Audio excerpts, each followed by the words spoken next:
Canyon Lake is vanishing. Right now. Today. Not slowly disappearing over decades. Gone. 34 million gallons of water lost every single day. That is not a prediction. That is not a worst-case scenario. That is the measured, documented reality as of this morning. The lake sits 20 feet below where it should be.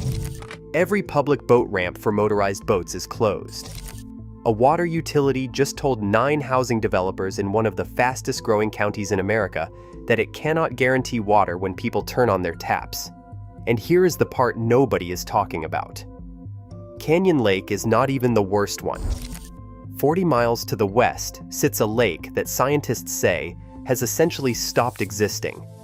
A lake that was fully functional just 7 years ago, now at 4% full, barely a puddle.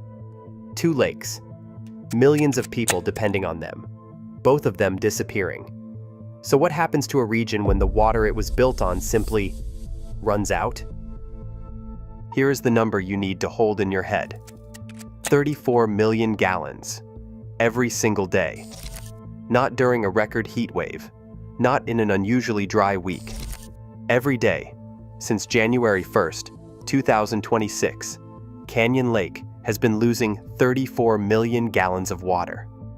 That is 106 acre-feet evaporated, drained, and gone before the sun sets tonight. And it will happen again tomorrow. And every day after that for the foreseeable future. That is not a projection. That is not a worst-case scenario pulled from a climate model. That is the measured average daily loss rate, documented and confirmed by water managers watching this lake disappear in real time. Canyon Lake is currently sitting 20.4 feet below where it should be. To put that in terms, you can picture, if the lake were full right now, the trucks parked on the surrounding hillsides would be completely underwater. That is how much water is missing. That is the scale of what has already been lost, and the rain that should be replacing it is not coming.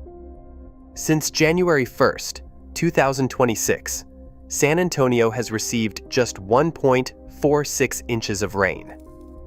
That is 40% of what is normal for this point in the year. The city is already running a 60% rainfall deficit in the first 2 months of 2026 alone. Some nearby monitoring stations have recorded even less. Stinson Municipal Airport on San Antonio's south side recorded 0.53 inches. Seguin recorded 0.7 inches. Pleasanton recorded 0.6 inches. These are not rounding errors. These are measurements from a region that has fundamentally stopped receiving the rainfall it depends on to survive. San Antonio's total rainfall deficit since 2022 has now grown to nearly 45 inches. That is not a bad year or two. That is 4 straight years of compounding water debt, building year after year, with no meaningful recovery in sight. The rainfall that used to feed Canyon Lake and keep the hill country's rivers and aquifers charged simply has not been arriving. And here is the part that should stop you cold. It is going to get worse. As Texas moves into spring and then summer, as temperatures climb and evaporation accelerates, water managers are already warning that the daily loss rate from Canyon Lake will increase. The lake that is losing 34 million gallons today will lose more tomorrow. The 60% capacity level it sits at now will keep sliding south. If the summer of 2026 looks anything like the summer of 2025, Canyon Lake could be approaching its all-time historic lows again before fall even arrives. The numbers are not leveling off. They are not stabilizing. They are moving in one direction. And that direction is down. Canyon Lake did not always look like this. There was a version of this place that people took entirely for granted. A version where the water was full, the boat ramps were open, and the idea that this lake could run out was not something anyone spent serious time thinking about. Canyon Lake was created in the 1960s, built about 40 miles north of San Antonio, in the limestone and cedar of the Texas Hill Country. It did not fill overnight. It took decades of rainfall, of accumulated runoff, of patient natural recharge to reach the levels it was designed to hold. The people who built it understood what it was for: drinking water for surrounding communities, flood control for a region prone to violent flash floods, recreation for the families and businesses that grew up around its shoreline. 3 functions, all of them essential, all of them now under threat. For most of its existence, Canyon Lake held up its end of the deal.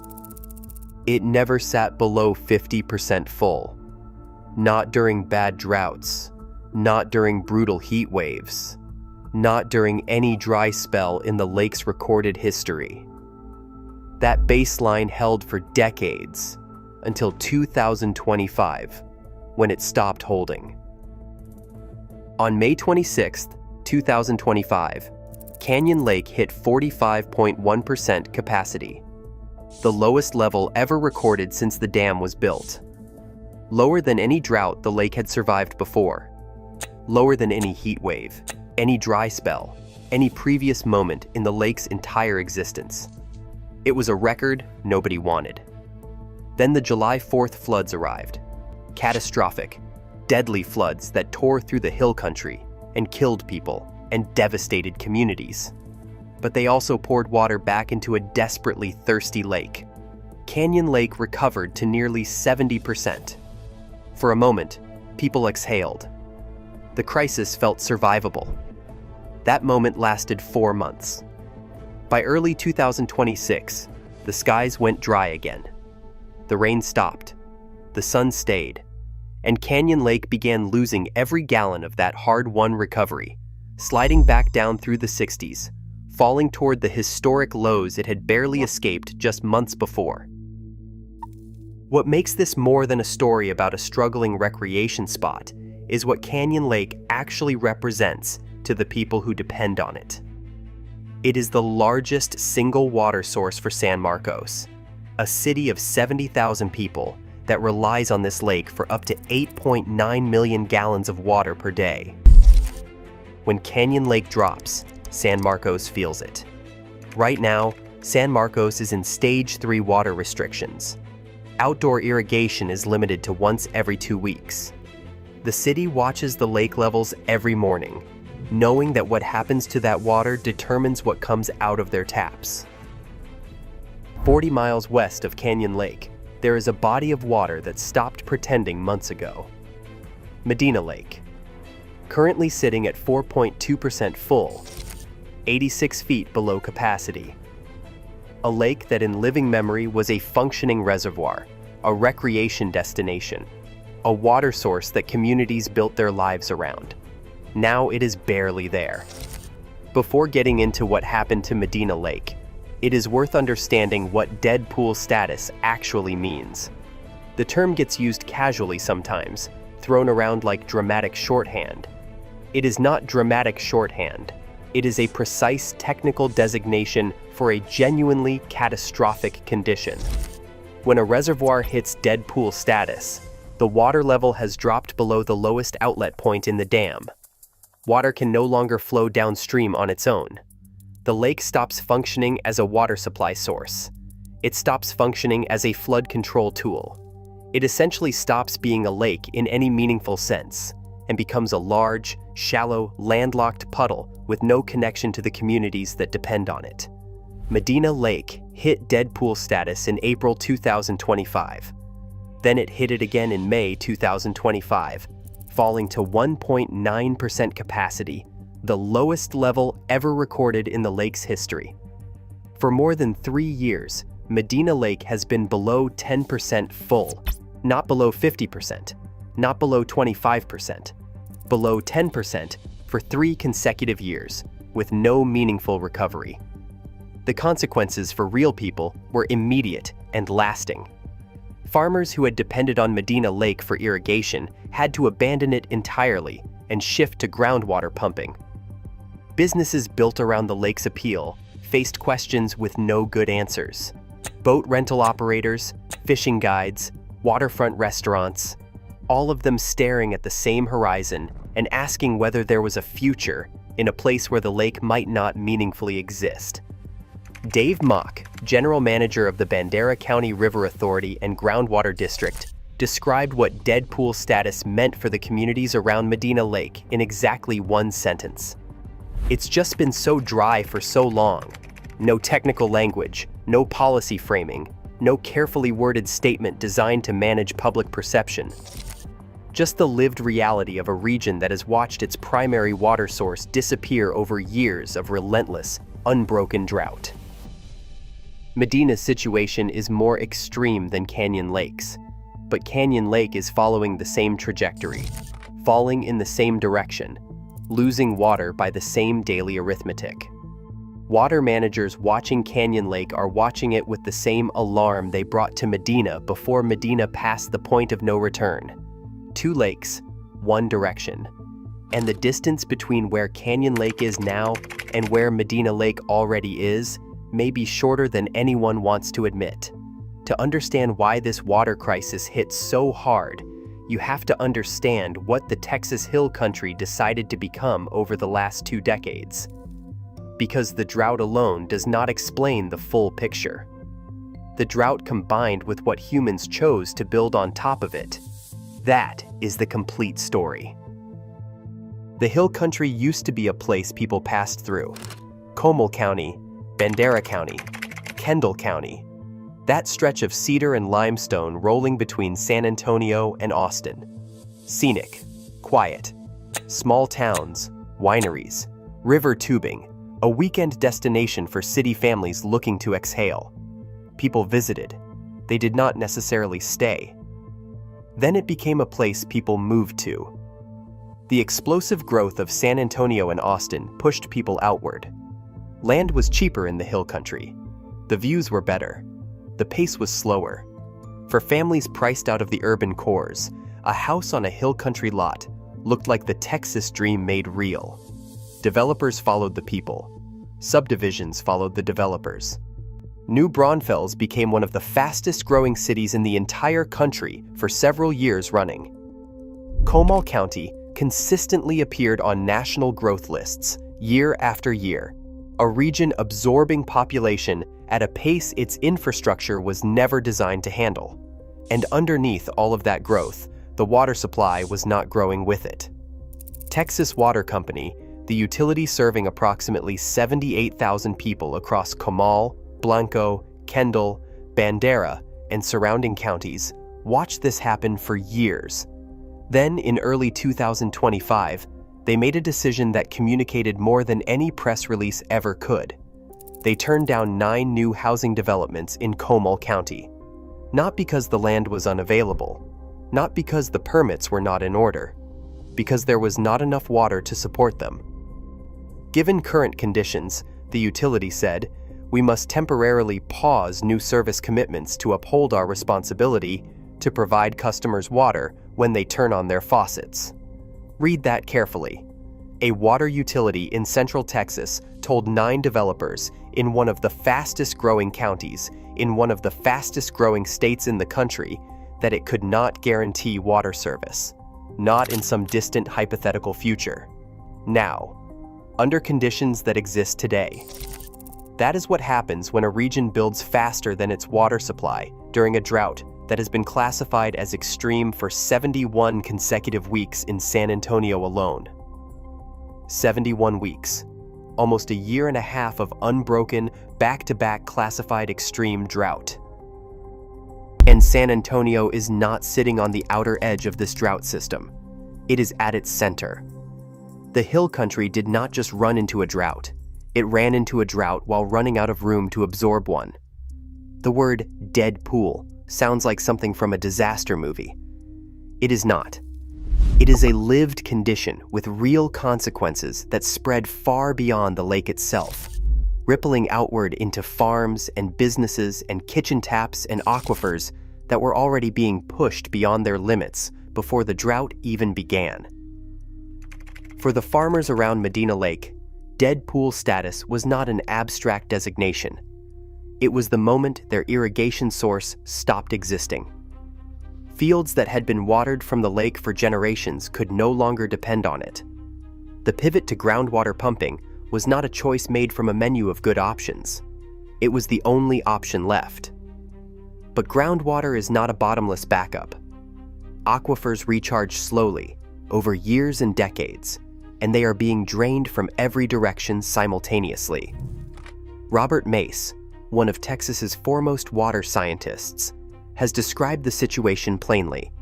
The hill country is losing water from above, through absent rainfall, and losing water from below, through accelerating aquifer depletion, driven by population growth and development. Both systems are under pressure at the same time.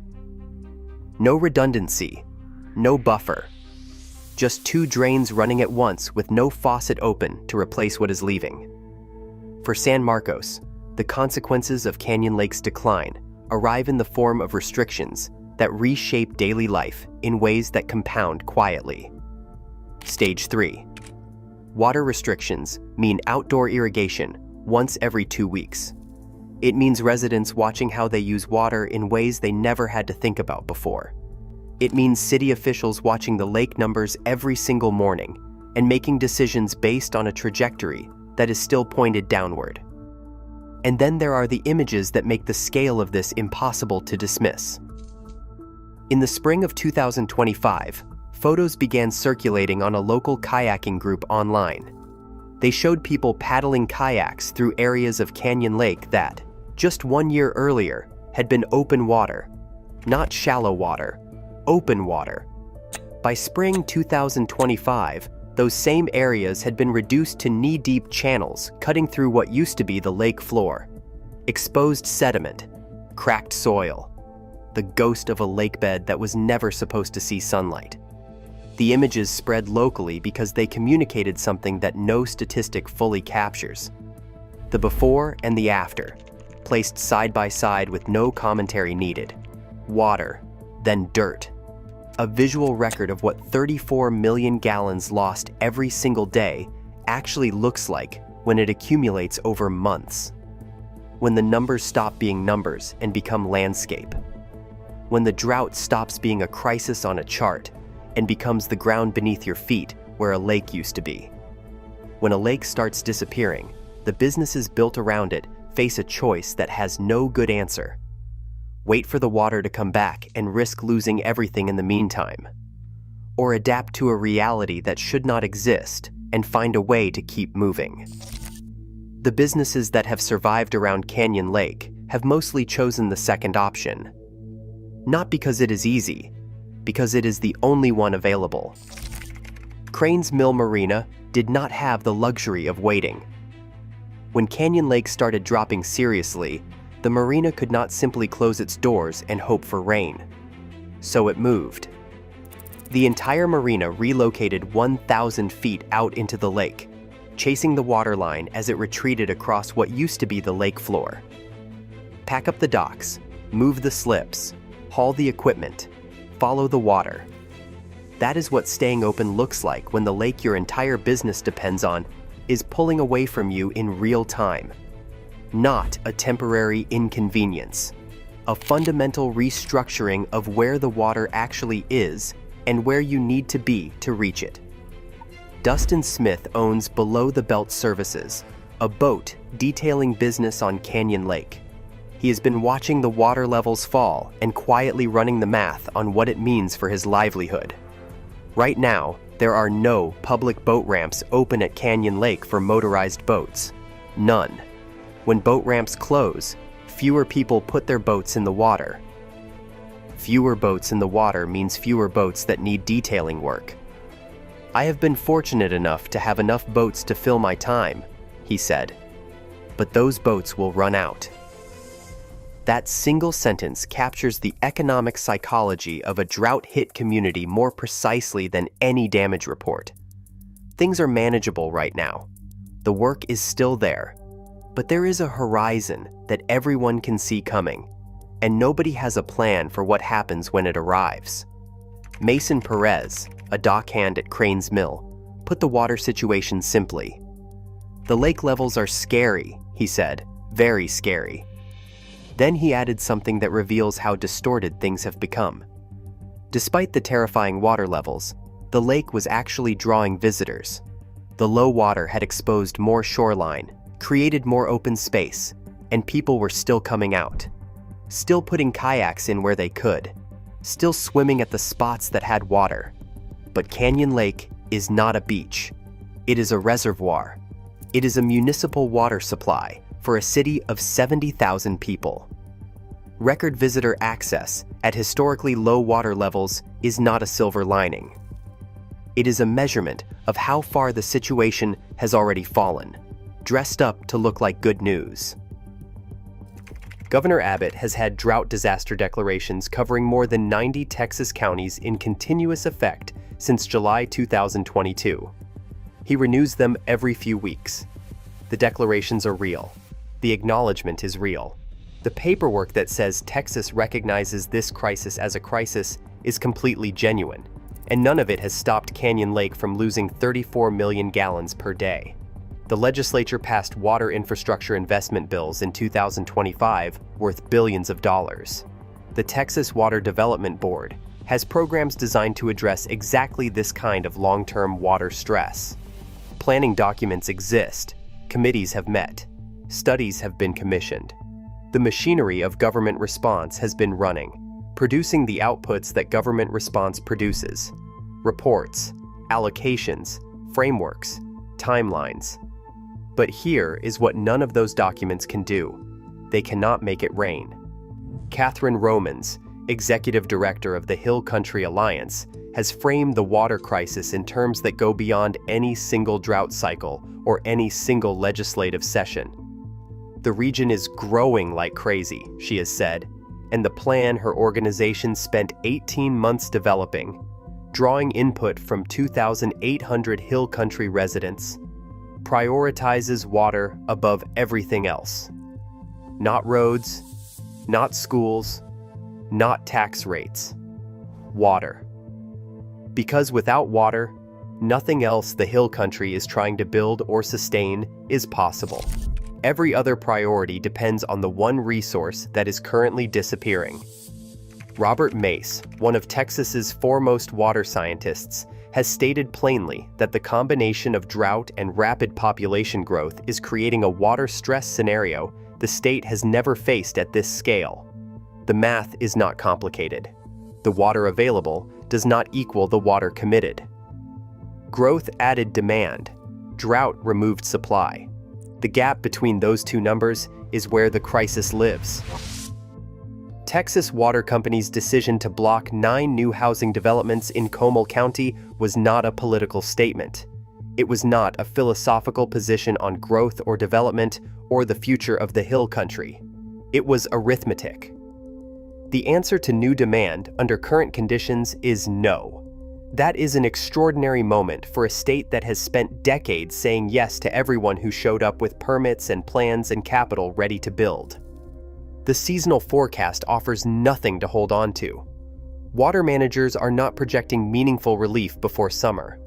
The 34 million gallons per day being lost from Canyon Lake right now will become more as temperatures climb through April, May, and June. The trajectory does not bend upward. It does not level off. It continues in the direction it has been moving since 2022. The year the rain stopped keeping pace with the demands being placed on a water system that was already being stretched to its limits. No declaration reverses 4 years of rainfall deficit. No bill replaces what the sky has stopped delivering. Stand at the edge of Canyon Lake right now and look at what the water left behind. Cracked soil where the shoreline used to be. Boat ramps that end in dry ground. A waterline stain pressed into the rocks, sitting 20 feet above where the surface is today. That stain is not ancient history. That is where the water was not long ago. And it is a record of everything that has been lost since. The lake is still there. It is still 60% full. There is still water in it. But it is losing 34 million gallons every single day. And it is heading into the most punishing evaporation season of the year with no meaningful rainfall on the forecast. The numbers do not stabilize from here. They get worse. 40 miles west, Medina Lake was fully functional 7 years ago. Today, it is 4.2% full, essentially gone. Not a future warning, a present reality. The governor signs the declarations. The legislature funds the projects. The marina moves 1,000 feet out into the lake to chase a water line that keeps retreating. The utility turns away housing developers because the water to serve them does not exist. And Canyon Lake keeps losing 34 million gallons a day. The hill country built its future on the assumption that the water would stay. The water is leaving. And the question that no declaration, no bill, and no planning document has fully answered yet is the only one that matters now. What comes next when it is gone?